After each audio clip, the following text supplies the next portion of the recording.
ଆପଣଙ୍କ ପରିଚୟ ଦେବେ। Sarat Kumar Behura, former opposition leader, Kendrapara municipality.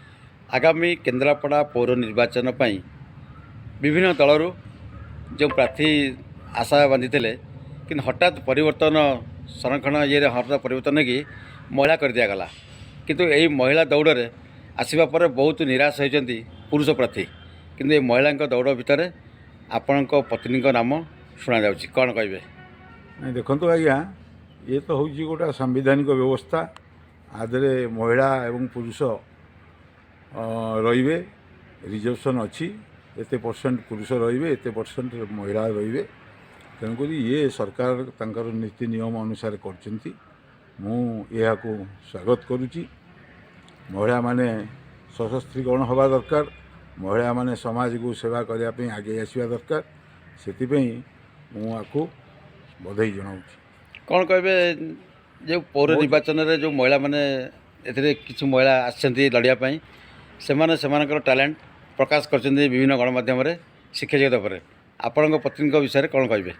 ନାଇଁ, ମୋ ପତ୍ନୀଙ୍କ ବିଷୟରେ ମୁଁ ଏତିକି କହିବି, ସିଏ ଜଣେ ହେଉଛନ୍ତି ସରକାରୀ ଚାକିରିଆ ଏବଂ ସିଏ କେନ୍ଦ୍ରାପଡ଼ା ଅଟୋନୋମସ୍ କଲେଜରେ ବର୍ତ୍ତମାନ କାର୍ଯ୍ୟରତ। ସିଏ ହେଉଛନ୍ତି MA ପଲିଟିକାଲ ସାଇନ୍ସରେ MA କରିଛନ୍ତି, ଲାଇବ୍ରେରୀ ସାଇନ୍ସରେ MA କରିଛନ୍ତି ଏବଂ କମ୍ପ୍ୟୁଟରରେ MA କରିଛନ୍ତି। ସେ ବର୍ତ୍ତମାନ ଚିଫ୍ ଲାଇବ୍ରେରିଆନ୍ କମ୍ ନୋଡାଲ ଅଫିସର କେନ୍ଦ୍ରାପଡ଼ା ସ୍ୱୟଂଶାସିତ ମହାବିଦ୍ୟାଳୟରେ ଅବସ୍ଥାପିତ ଅଛନ୍ତି। ଏବଂ ମୁଁ ଯେତେବେଳେ ରାଜନୀତି କରୁଛି, ମୁଁ ଦୀର୍ଘ ଦିନ ହେବ କାଉନସିଲର ଅଛି। ମୁଁ ଯେତେବେଳେ ରାଜନୀତିକି ଆସେ ଏବଂ ରାଜନୀତି ସହକର୍ମୀମାନେ ଆସନ୍ତି, ସିଏ ତା ଦେହରେ ଚାକିରି କଲେ ମଧ୍ୟ ଓତପ୍ରୋତ ଭାବେ ଜଡ଼ିତ ହୁଏ ଏବଂ ତା ଭିତରେ ବି ପାର୍ଟିସିପେଟ୍ କରନ୍ତି।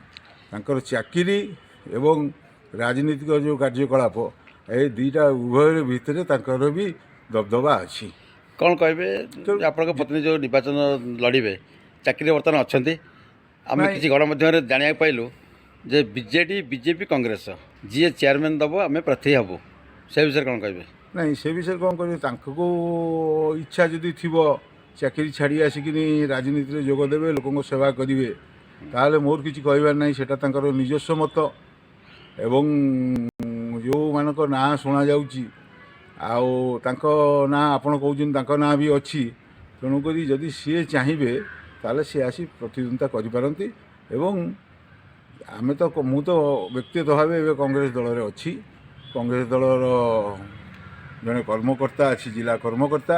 ତେଣୁକରି ମୋ ସ୍ତ୍ରୀ ଯଦି କ'ଣ କଂଗ୍ରେସ ଦଳରୁ କିମ୍ବା ଯଦି କଂଗ୍ରେସ ଦଳ ନହେଲେ ଅଲଗା କୌଣସି ଦଳରୁ ଯଦି ପ୍ରାର୍ଥୀ କିଏ କରନ୍ତି, ତାହେଲେ ସେ ନିଶ୍ଚିତ ଆଗେଇ ଆସିବ। ଏବଂ ମୋର ଆଶା ଏବଂ ବିଶ୍ୱାସ ସେ ଠିକ୍ ରକମ ଠିକଣା ଢଙ୍ଗରେ ରାଜନୀତି କରିପାରିବ। ଆପଣ ଜଣେ କଂଗ୍ରେସର ଟାଣୁଆ ନେତା, ବହୁତ ଥର କାଉନସିଲର ଜିତିଛନ୍ତି, ଆପଣଙ୍କର ଦବଦବା ରହିଛି।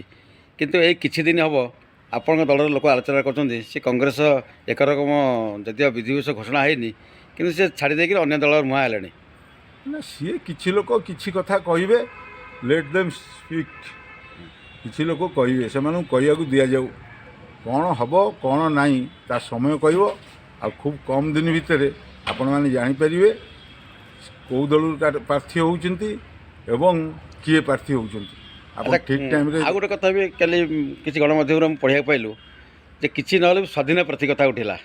ନାଇଁ, ଯଦି ଆବଶ୍ୟକ ହୁଏ, ଯଦି କୌଣସି ଦଳ ଟିକେଟ୍ ନ ଦିଏ, ତାହେଲେ ଆମେ ସ୍ୱାଧୀନରେ ଠିଆ ହେବୁ। ତା ଦେହରେ କ'ଣ ଅସୁବିଧା ଅଛି? ଆମେ ଇଣ୍ଡିପେଣ୍ଡେଣ୍ଟ ଅଛି। ଆମେ ଯଦି କିଏ ପ୍ରାର୍ଥୀ ନ ଦିଅନ୍ତି, କୌଣସି ଦଳ ଆମକୁ ଚୁଜ୍ କରିବେ ନାହିଁ କି ଆମକୁ ସେମାନେ ଠିକ୍ ରକମ ଉଚିତ ଭଲ ମାନ କରିବେ ନାହିଁ, ତାହେଲେ ଆମେ ସ୍ୱାଧୀନ ପ୍ରାର୍ଥୀ ଭାବେ ଅବତୀର୍ଣ୍ଣ ହେବୁ ଏବଂ ଲୋକଙ୍କୁ ସେବା କରିବା। ଭାବୁଛନ୍ତି ଏଠି ହେଭିୱେଟ୍ ଲଢ଼େଇ ଯଦି ହୁଏ ବିଜେଡ଼ି, କଂଗ୍ରେସ, ବିଜେପି, ଆପଣ ସ୍ୱାଧୀନ ପ୍ରାର୍ଥୀ ଭିତରେ କେମିତି କ'ଣ ଦେଖିବେ? ପୁଣି ଆମେ ଠିକ୍ ସେ ହେଭିୱେଟ୍ ଭିତରେ ରହିବୁ, କିଛି ଅସୁବିଧା ନାହିଁ। ମୋର ଦୀର୍ଘ ଦିନର ରାଜନୈତିକ ଅଭିଜ୍ଞତା ଅଛି। ସେ ଅଭିଜ୍ଞତାକୁ ନେଇ ଲୋକଙ୍କ ସେବା ଆମେ କରିଛୁ। ବିଭିନ୍ନ ୱାର୍ଡ଼ରେ ମୁଁ ଠିଆ ହେଇଛି ଏବଂ ଲୋକମାନେ ମୋତେ ଜିତେଇଛନ୍ତି। କେନ୍ଦ୍ରାପଡ଼ା ପୌର ଅଞ୍ଚଳର 21ଟି ୱାର୍ଡ଼ରେ ଜନସାଧାରଣ କ'ଣ ଆପଣଙ୍କୁ ଭଲ ଭାବରେ ଜାଣନ୍ତି? ହଁ, ନିଶ୍ଚିତ। ମୁଁ ଏଠି ଛାତ୍ର କଂଗ୍ରେସର ସଭାପତି ଥିଲି, ଯୁବ କଂଗ୍ରେସର ସଭାପତି ଥିଲି, ଅନେକ ଥର କାଉନସିଲର ହେଇଛି ଏବଂ ବର୍ତ୍ତମାନ ଜିଲ୍ଲା କଂଗ୍ରେସ କମିଟିର ଉପସଭାପତି ଅଛି। 1ରୁ 21 ବିଭିନ୍ନ ୱାର୍ଡ଼ରେ ଆମର ସଂଗଠନ ଅଛି, ବ୍ୟକ୍ତିଗତ ସଂଗଠନ ଅଛି। ଆମର ଶେଷ ପ୍ରଶ୍ନ ରହିବ, ଯଦି କୌଣସି ଦଳ ଟିକେଟ୍ ନ ଦେଲା ଆପଣ ସ୍ୱାଧୀନ ଭାବରେ ଛିଡ଼ା ହୋଇକି ଲଢ଼ିବେ। କେନ୍ଦ୍ରାପଡ଼ା ପୌରାଞ୍ଚଳର ସହରବାସୀ ଆପଣଙ୍କୁ ସହଯୋଗ କରିବେ ବୋଲି ଆଶା କରି ରଖିଛନ୍ତି କି? ନିଶ୍ଚିତ କରିବେ, ନିଶ୍ଚିତ କରିବେ। କେନ୍ଦ୍ରାପଡ଼ା ବିକାଶ ସହରବାସୀ ଚାହାନ୍ତି ଏବଂ ସେ ବିକାଶକୁ ଆମେ ନିଶ୍ଚିତ ଭାବେ ଆଗକୁ ନେଇଯିବୁ। ଏ ବିଶ୍ୱାସ, ଏ ଭରସା ମୋର କେନ୍ଦ୍ରାପଡ଼ାବାସୀଙ୍କ ପ୍ରତି ଅଛି।